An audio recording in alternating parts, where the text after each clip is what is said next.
Decades of conflict continue to leave a deadly stain on everyday life in Cambodia. All sides laid landmines. More than 60,000 people have been killed or wounded by mines and other unexploded ordnance since 1979. This Wednesday saw the worst death toll from a mine in a decade. Well, let's speak via webcam now to Lou McGrath. He joins us from Ho Chi Minh City in Vietnam. He's the chief executive of MAG, the Mines Advisory Group. And I think, Lou, you have spoken to some of the families of the victims on Wednesday. Just talk us through what happened here. Well, the families that were killed in this anti-tank mine accident actually were using an old road, one that they'd diverted earlier on because of the threat of mines. Now, these people are chili farmers in the one of the poorest areas around Battambang province.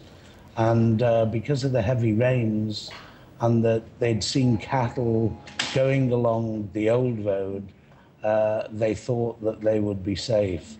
Unfortunately, this is something that's going to start reoccurring now, that many of the mines that were planted over the last 30 years are now surfacing and are going to become a real danger to the population there.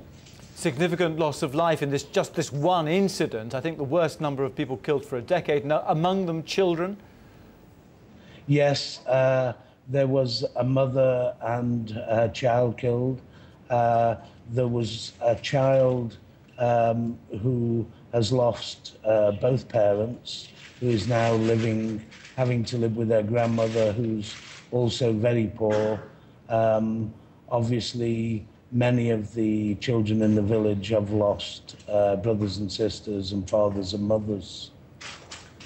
This is unfortunately becoming a regular pattern that is going to continue, as this is in an area, obviously, that, although MAG has been there, like other organisations, for the past 18 years, we've cleared the major root areas, but now we're talking about moving inside the country. The population is growing rapidly, and unfortunately, we can't keep up with the work.